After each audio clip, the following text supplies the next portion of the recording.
What's going on, everyone? I'm super excited to bring part one of this three-part course about creating GPTs with complex actions, and actually monetizing your GPTs. So for the first video today, this is a video that I've already actually had on YouTube, and I'm going to share it with you guys. This is how to set up a very basic GPT without actions, without really going into the nitty-gritty. For the part one, I want to make sure that everyone kind of understands the basics of a GPT, and understands the basics of using a GPT or letting people use your GPT. But we're going to go from part one. Part two is going to be sent out next week, and part three will be sent out the following week. So if you didn't see it, part one is about creating custom GPTs without API actions, no external actions, anything like that. Part two is going to be about creating GPTs with complex API actions, where you can go ahead and plug in APIs into your GPT. And part three, I'm going to show you exactly how you can make tons of money by locking down these GPTs with subscriptions and having users pay for them. So we're going to get right into the video. If anyone has any questions, reach out to me directly. And I appreciate everyone watching this video, and thank you. Here we go. What's going on, everyone? I am going to show you something today that I've been talking about a little bit, and I see a lot of requests with this in the group lately. So what I'm going to do is I'm going to show you exactly how to create a GPT, a custom GPT. People ask, what's a GPT? Really what it is your own custom chat bot that you can talk back and forth with, that has knowledge built into it. So to get into here and get started, this, you have to have a ChatGPT Plus account for this, or you can't use it. So what we're going to do today, I'm just going to show you something very, very basic. Creating custom GPT, most of the time you can create stuff that's outside of the GPT, where you can call like API actions and, lock stuff down with paywalls, etc. But for today, the people who aren't really familiar with this, I'm going to just show you exactly how you can set up a pretty basic GPT. So this is your ChatGPT interface, as most of you know. And what we're going to want to do first is click Explore GPTs on the left-hand side. And then in here, you see all these GPTs, but we're not going to go after that right now. We're going to create our own. So we're going to click Create on the top right corner, the green button. And here you are. And I'm going to tell you what I'm going to create. So, I'm just going to create something basic that can go along the lines with the business that I own, where it's going to be able to help me write emails to people. It's also going to, write contracts back and forth with the clients, as well as, anything else I needed to do about my business. So on the left-hand side, this is where we actually configure the GPT. On the right-hand side, this is where we have a preview of what we're creating. So for example, my company's name is ViralWave Studio. So we're just going to put ViralWave Studio. I'm just gonna say helper, right? You name it anything you want. And you can use these for yourself, or you can share them out to, the public. But if you're doing something like this, you probably don't want to share it. The description is, I help create emails. What did I say? Work agreements and more. Just keep it very basic. So on the left side, we have our name, we have the description of the GPT, and then we have these instructions, conversation starters, knowledge base, where we can upload files, as well as capabilities and actions. We're not going to get into the actions today because I don't want to overwhelm anyone. I'm kind of making this video just for, your base person who's just starting out with creating custom GPTs. And then the videos here that I'll create shortly will go more into detail about creating custom actions and writing schema, and pretty much starting to write code for yourself.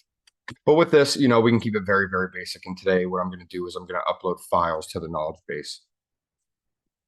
So to begin, what I think would help in my business is if I had, an assistant that would be able to, like I said, write emails, as well as write out service agreements for new client, as well as, write out any kind of outreach or anything like that. So usually what you would do in the instructions part is, this is pretty much telling your GPT what to do, how to behave, like what it says, what should I avoid doing? This is pretty much training the model without having to write code. So what we're going to do here is, I'm going to say it's your job to help me write emails, work agreements, and more. And this is very, very basic. You can have it as complex as you want or as basic as you want. But for this example, I'm just going to show you the function of a GPT. So it's your job to help me with write emails, work agreements, and more. And then I'll just say, start the conversation by saying, hello, Mr. Porter. Okay. And then I'm going to say, since I'm going to upload a knowledge file, and what these are, I have 3 knowledge files that I'm going to upload here. What a knowledge file is, just like it sounds, you can upload a file of knowledge. So I'm going to upload an example of a work agreement that I have. I'm also going to upload, my pricing points and different packages that I have for the social media automation. And I'm also going to upload, a business outline kind of explaining what Viral Wave Studio is and what we do. So what I'll do real quick before I add more to the instructions, I'm going to come down to the knowledge base and I'm going to click upload files. What we're going to do here is just pick my file. So I have my business overview, comprehensive overview. I also have, let's see. And then I'm going to add the social media automation packages as well as an example work agreement. Great. So now that you see your files are uploaded, these are just text files. You can put whatever you want in the text files. You don't even have to do this if you don't want to, as long as you explain it in instructions. But I find that it works at the best using it like this. So we're going to come back up to the instructions and say, when creating content, make sure you refer to the knowledge base or the structure of how I want the content. Okay. Super, super simple. And so pretty much this is pretty much ready to go. We have capabilities on the left-hand side. And what I really did here is just made a little helper for myself that will retain information, to retain my comprehensive business overview. Because sometimes when you go to ChatGPT, you have to start a new conversation, or the conversation that you've had, like with regular ChatGPT, it just kind of starts going sideways sometimes. So, creating a custom GPT is really helpful because it always retains that information. So now what we're going to do, I'm going to bring myself over after I explain what capabilities are. What capabilities are, you can uncheck or check these, and they are just what they say they are. So you can have the capability of being able to web browse on, the GPT, as well as create images, and you have code interpreter, which we can go into a little later on what that's about.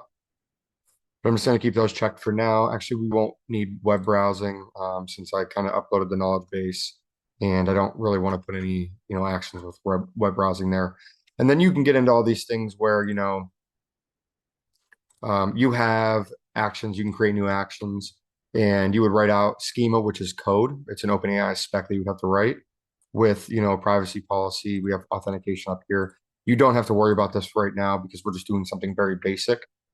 So, okay, let's test this out. I'm going to move myself over here to the left. And what we can do here on the right-hand side is the preview section, right? So with the preview section, let's just start the conversation by saying, hey, okay? It says, hello, Mr. Porter. And that's why I said start the conversation with saying, hello, Mr. Porter, right? How can I assist you today? I'm going to say, I onboarded, right? New client whose name is Joe Smith, and I need the work agreement for our base social media automation package, right? So I said, I onboarded a new client, whose name is Joe Smith. I need the work agreement for our base social media automation package. So now what it's going to do, it's going to kind of search the knowledge base. You see how it says searching the knowledge base. It actually search the knowledge base, and based on the standard social media automation service agreement template, I've prepared a customized work agreement for Joe Smith. So here we go. It's actually replacing, and I can show you what this work agreement looks like. Let me see. So we have, okay. So this is like what a template work agreement looks like. It has like someone's name, has my business name, blah, blah, talks about the packages. They sign up for the base package.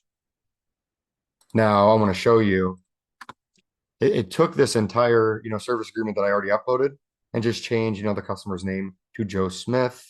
It talks about how they're on the base package.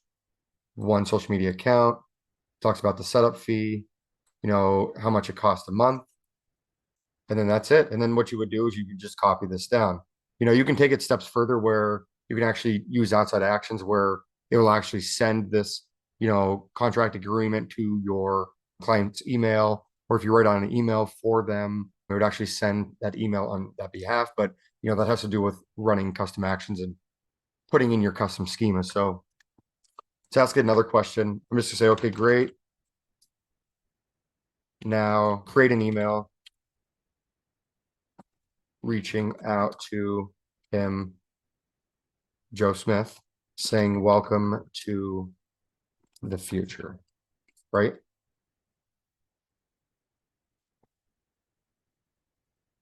So based on, Fireway Studio, it's going to write out an email pretty much about the onboarding process because I have the knowledge base put in here.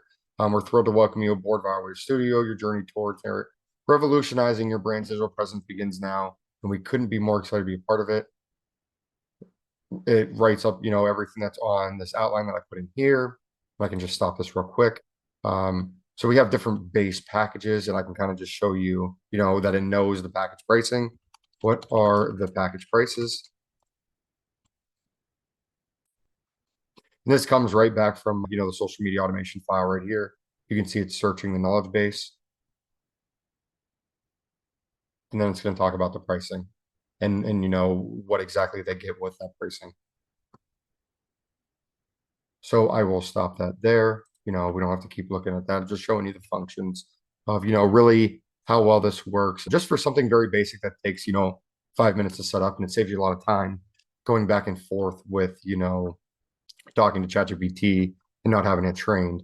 Then up here, I didn't go over this, but we can also add, a little logo. We can either upload a photo or use Dolly to create the image and put it as your logo. And then whenever you're done with your GPT, and just kind of did the basic steps like we just did, all you do is click create, and then you can publish it to the GPT store. You can have it for only me or anyone with the link. And then you just click share. I'm just gonna do only me because it's just me using it.